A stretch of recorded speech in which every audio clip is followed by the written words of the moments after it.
Imagine working 20 grueling years in the mud, moving your family 8 different times just to survive, only to finally build your dream home and watch it burn to smoldering ashes in a single night.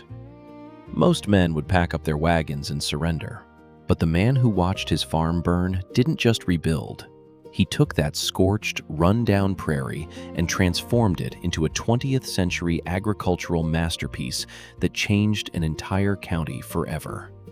This is the forgotten story of George O. Higgins, and the undeniable proof that a pioneer's true grit doesn't end with the first cabin they build, but with the legacy they pull from the dirt.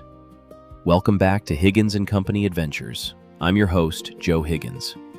In our last episode, we followed the remarkable journey of my third great-grandfather, John Leo Tarleton Higgins, a pioneer who drove cattle across the mountains and eventually built a cabin along the Sangamon River where wolves once howled outside his door. But a pioneer's story doesn't end with the cabin he builds. It continues through the generations that follow, in the determination, resilience, and hard-earned lessons passed from parent to child. And that brings us to John's son, my great-great-grandfather, George O. Higgins. George inherited a different kind of frontier. His challenge wasn't crossing mountains or carving a home from the wilderness. His frontier was the prairie itself, wet, difficult, and demanding years of relentless labor. What he ultimately built there was more than a successful farm. It was the continuation of a family story, a story that begins on a farm near South Bloomfield in Pickaway County, Ohio. It's September 8th, 1846, and John and Mary Higgins are welcoming their third child into the world, a baby boy they named George. Imagine growing up in the 1850s. Picture a young George pulling on his heavy wool coat, bracing against the bitter Ohio winter as he walks to the Oak Grove schoolhouse. He spent his winters mastering the basics in that drafty classroom. But when the snow melted and the Ohio sun beat down on the Scioto Valley, George was out in the fields, working hand in hand with his father, learning the rhythm of the seasons and the language of the soil.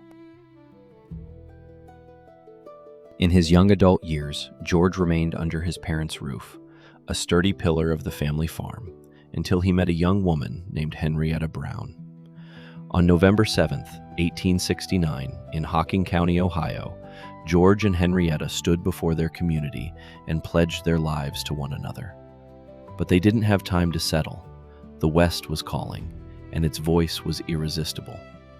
Almost immediately after saying, "I do," George and Henrietta packed whatever they could fit into a wagon and headed west, straight into the heart of Piatt County, Illinois.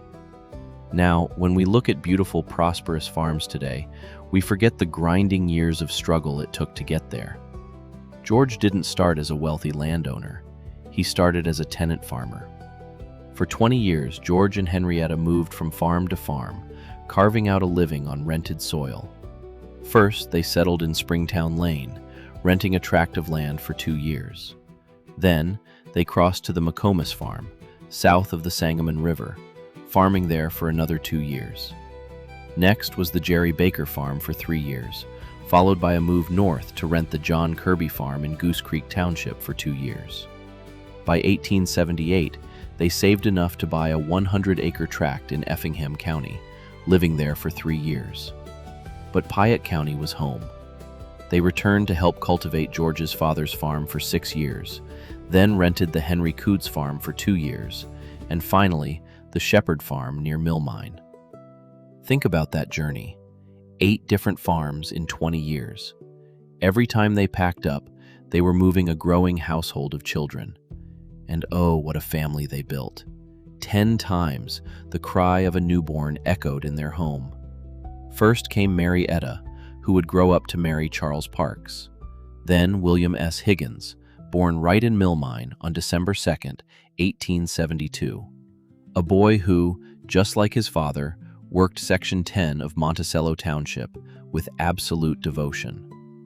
Then came Catherine, who married a Mr. White, Cora, who wed Marshall Kreitz, my great-grandfather Isaac, who married Jane Mackenzie, Lila May, who married Charles Tabor, and young Sadie and Annie, who filled the home with laughter. But pioneering also meant heartbreak. They had to say goodbye to young Atchafalaya, who died at just 3 years old, and little Louis, who was taken in infancy.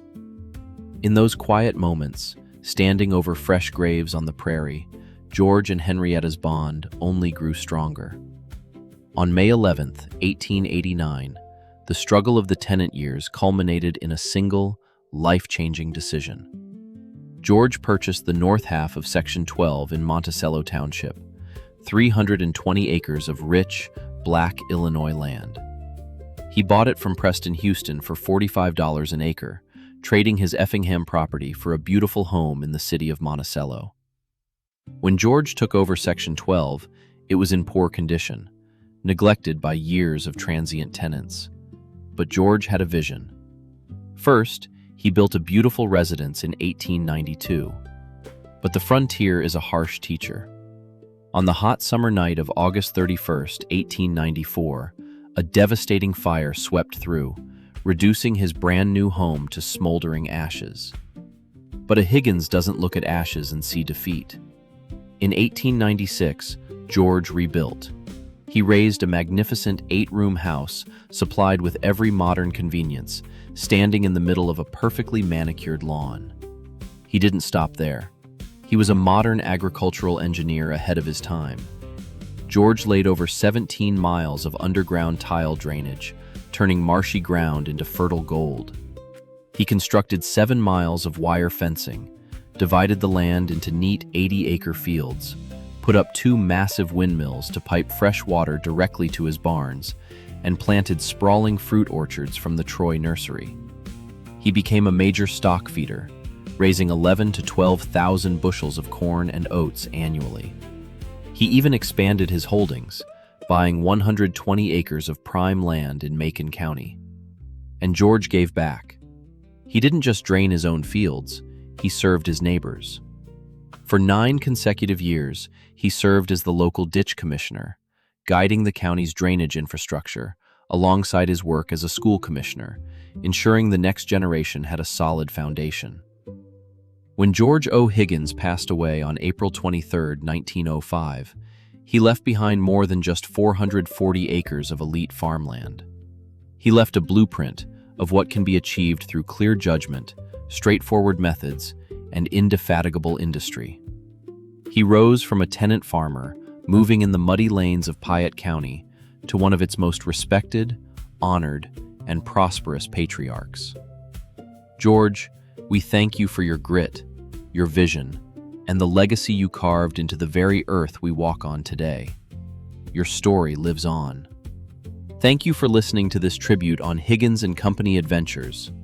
Until next time, remember, every name has a story. Every story has an adventure.